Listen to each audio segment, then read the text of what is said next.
こんにちは、レイムです。おっす、マリサだぜ。ご無沙汰してます。青子です。今回の新型紹介は、ホンダの CB125R だぜ。グロムに続いての発表で、最近熱い 125cc クラスですね。全くもってノーマークだった車種だ。原付西と呼ばれるこのクラスは、スクーター、ネイキッド、SS と盛りだくさんだ。それに CB は、ホンダの排気量別クラスすべてにラインナップされる。ホンダを象徴する車種の一つですね。新旧モデル比較とライバル比較をしながら、CB125R を詳しく見ていきたいと思うぜ。では、ゆっくりしていってね。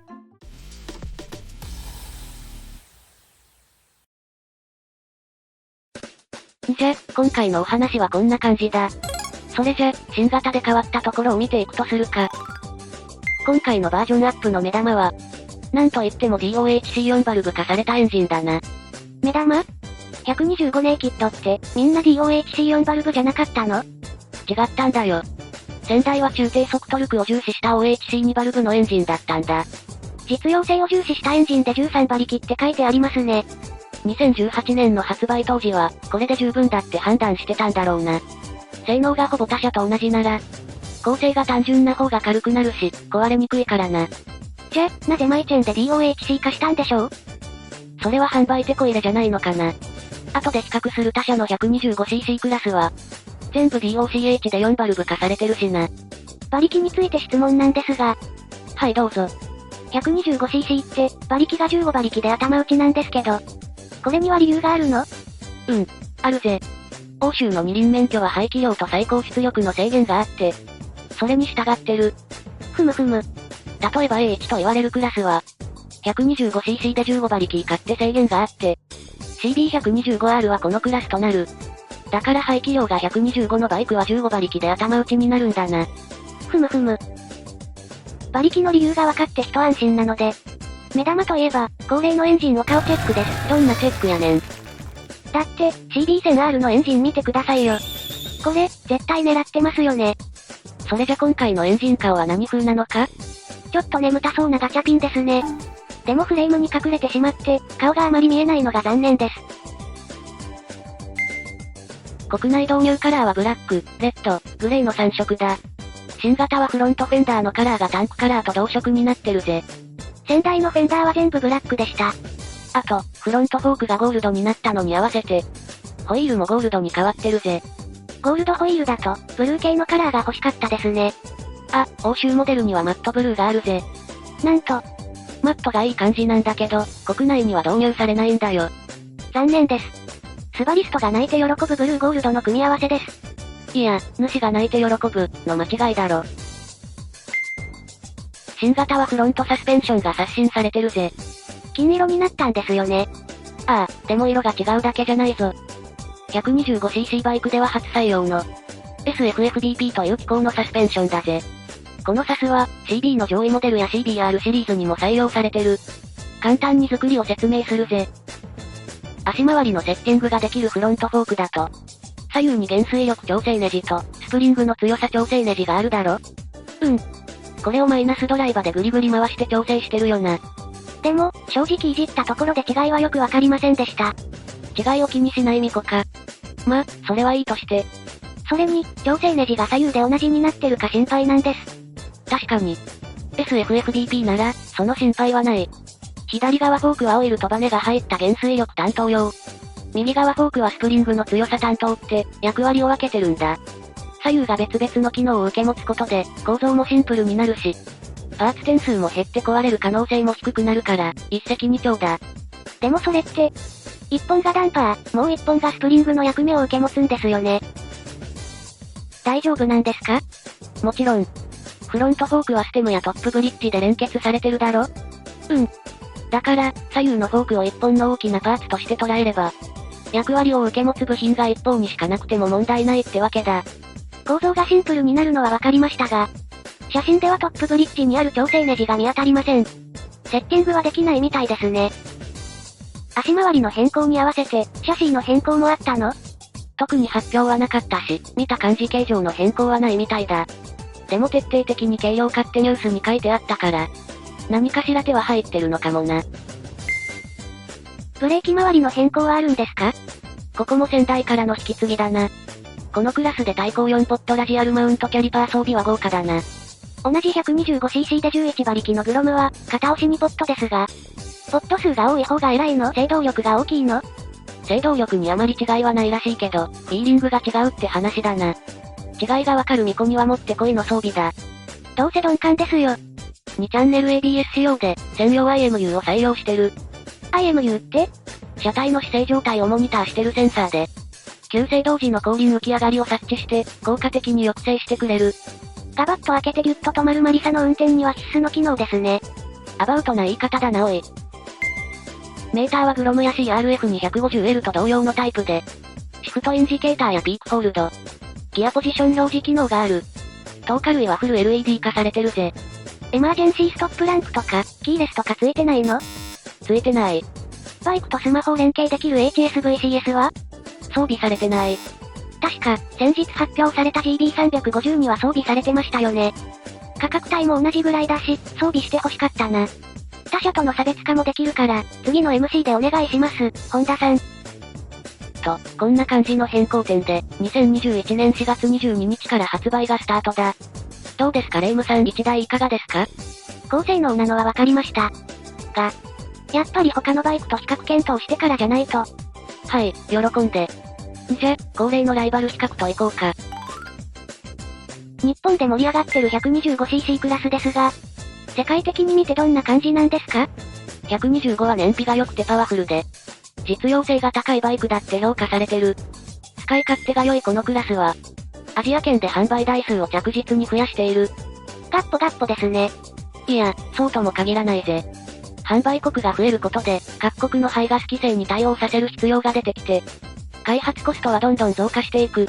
今はこの開発費をどう下げるかが、現在のバイクメーカーの課題らしい。いいことばかりじゃないんですね。いろいろな試行錯誤をしながら、新型車をリリースしているのが現状だ。では、幾多の課題を乗り越えて生まれてきた、各社の肝入りバイクたちと CB125R を比較していくぜ。今回の比較車種はこちらだ。国内ガチライバル、スズキの GSX-S125。ホンダ兄弟枠ってことで、兄貴分の CB250R。海外勢からは、KTM のデューク125と、ハスクバーナのスバルトピレン125だぜ。スバルトピエン？スバルトピレンだ。スウェーデン語で黒いやって意味な。やだ、かっこいい。ちなみに白い矢を意味するビットピレンってシリーズもある。ハスクバーナは KTM グループ会社で、デュークとスバルトピレンは兄弟車だ。見た目は全然違うけど、エンジンやシャシーのスペックはほぼ同じだ。ハスクバーナや KTM が気になる方は、簡単に説明した動画があるので、そちらを参考にしてくださいね。で、これらの車種の選定理由は？これらは各ブランドを代表する車種で、125cc からリッター超えまで、全クラスにラインナップされてる車種だ。その入門クラスってことで、名前に恥じない性能や話題性を持ってると思ってな。それじゃ、比較していくぜ。申し訳ないが、海外勢の車体サイズは調べられなかった。なのでホイールベースとシート高で比較してみたぜ。CB は大柄でハンドル幅が広いですね。それに比べ GSX はハンドル幅が狭く、コンパクトだって紹介されてます。それにシート高も GSX が一番低いんですね。どの車種も車格は 250cc クラスで、125を感じさせないサイズだな。と、言ってはみたが。どうしたの？ CB の 125R と 250R を比較してみたら、250R の方が車体サイズが小さいんだよな。へえ。CB125R の方が全長、全幅、全高、実距、全部10ミリぐらい大きい。250との違いは、エンジンと見た目だけって思ってました。このクラスは足つきがいいのがポイントだが、スバルトピレンは他に比べて少し高いな。シートに絞りが少なく、デザイン重視だから仕方ないですね。王道の CB、とんがった GSX、昆虫顔の KTM、北欧デザインのハスクバーナ。レイムはどれを選ぶ？シャレオツなハスクバーナさんです。いや、ここは CB って言ってくれないと。次はエンジンスペック比較だ。全部、欧州 A1 免許基準で、エンジン形式も4スト DOHC 単気筒だ。エンジンは、GSX が超ショートストロークエンジンで一線を画してる。ストロークが違うと、何が違うの？一般的に、ストロークが長いとトルクが低回転から豊かなエンジンになり、逆に短いと高回転、高出力型って言われてる。エンジン特性を表すときにボアストローク比ってのがあって、シリンダーボア内径とピストンストローク工程の比率なんだ。レースで絶賛活躍中の GSX-R600 は、42.5÷67.0 で 0.634 だ。国内ラインナップにはないですが。で、GSX-S125 は 41.2÷62.0 で 0.664 となる。なのでボア比は GSX-R600 のエンジンとよく似てるんだ。エンジンは回してなんぼですか？そうじゃないのか？違うのか？憧れじゃないのか？高回転高出力がホンダの売りだったんだが。ま、今は流行りはロングストロークらしいからな。小排気量こそロングストロークで低速トルクを稼ぐ実用エンジンにしてるってこと？でもだけど GSX はそんなの関係ねえってことで。R600 の超高回転型エンジンと同じ特性にしてる。そんな鈴木に憧れる。で、そんなエンジンに組み合わされる変速機は全車種6速ミッションだ。先日発表されたグロムは、待望の5速になりましたが、このジャンルは6速当たり前なんですね。だな。排気量が小さいだけで、中身は本格的だ。エンジンパワーについては分かりました。で、肝心の燃費はどうなんですか？ CB125R が比較車種の中ではトップだな。一番軽いからかな？それもあるだろうな。どのバイクも130から140キロぐらいの重量で、燃費は45キロぐらいだ。ちなみに重量で比較すると、ホンダのリード125は114キロで50キロ。スーパーカブ C125 は110キロで 66.1 キロだ。やはり、車体が軽くなるほど、燃費は向上してるな。排気量が小さいだけに、重さの影響は大きいですね。航続可能距離の比較だと、燃料タンクが一番大きいデュークがトップだ。と言っても他の車種も満タンで450キロ以上走るから、全く問題なしだ。ちなみに、全車種レギュラーですか？もちろん、と言いたいところだが、デュークとスバルとピレンは廃屋だ。あれま、でもなぜ海外勢は廃屋が多いんでしょうか？それはガソリンの種類が日本と異なるからだな。ガソリンの種類はオクタン価の違いで分かれてる。欧州なら、91、95、98の3つ。日本は実規格で89、96の2つ。メーカーによって若干差があるらしいけどな。欧州で一般的なオクタン価95のスーパーは、日本では廃屋扱いとなるためだ。でもさ、CB125R や GSX-S はレギュラーでこの馬力でしょ？廃屋入れたら、もっと性能が良くなるの？オクタン価が高いガソリンを使いたいわけは、ガソリンを高圧縮にして熱効率と燃費を良くしたいからだ。でも高圧縮にすると異常燃焼するので、それを防ぐために廃屋ガソリンを使うってわけだ。でも、国内メーカーはノックコントロール技術で対応することで、経済的なレギュラーでも廃屋仕様と同じパワーが出せるってわけだ。ふむふむ。その他で差をつけれそうな部分は、電子制御。もちろん全車種 ABS 搭載だ。以上。シンプルですね。トルコンとかキーレスとかはついてませんね。あ、スバルとピレンの ABS はモード切り替えが可能だ。後輪の ABS をキャンセルして、オフロードでスライドも楽しめる。あと違いがあるところといえば、メーターだな。デュークは、今回の比較車種で唯一のカラー液晶メーターだ。このメーターは所有感アップですね。今風でかっこいいです。メーター操作は左ハンドルについてるスイッチで操作できるぜ。スバルとピレンはこんな感じだ。ハスクバーナのロゴがおしゃれですね。ちょっと文字が小さくて見づらそうですけど。スバルとピレンシリーズは、全部このメーターデザインみたいだ。GSX-S125 は白黒反転液晶で、情報が詰め込まれてますね。GSX-R125 や 250R と共通のメーターだ。至って普通だな。で、最後は CB125R だ。グロムや CRF250L で採用されているメーターと共通だな。レッドゾーンの赤色がワンポイントが良い感じですね。ま、この中だとデュークが一番かっこいいと思う。最後は車体価格比較だ。一番リーズナブルなのは GSX-S125 だな。仕様も他の車種と比べても遜色ないのに、ぶっちぎりの値段設定ですね。スズキはどのクラスでも価格がアドバンテージだな。他社を2割ぐらいは下回ってくるし。なぜここまで差が？共通部品の使い方がうまいってことを耳にするな。さらにここに値引きが入るっていうし、コスパ最高なバイクだな。高性能なパーツを搭載し、もっと速く、もっと軽くを追求する CB125R。誰もが楽しめる部分を特化させて、それ以外はバッサリ切り落とし。これ以上を求めるなら、上位クラスをどうぞって割り切った GSX-S125。その先は、刀かハヤブサか R1000 ってことだな。国内にはないデザイン、スタイルのデューク、スバルとピレン。と、まあこんな感じだ。比較してみてどうだった？やっぱり外車税が気になりますね。ミーハーレイムちゃんだな。だって、あのデザインは国産にないですからね。俺はもちろん CB125R だ。信頼のホンダの看板バイク。CB に外れはないぜ。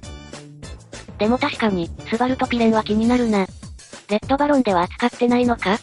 HP にハスクバーナの名前は確認できませんでしたよ。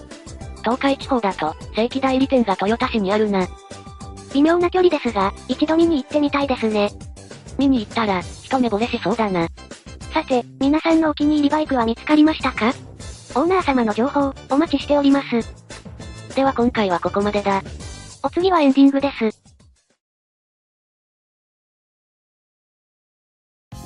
さて、青子のバイクニュースのお時間です。出たなピンク頭。バイク乗りに嬉しい記事が紹介されてましたのでお伝えしたいと思います。どんな記事ですか？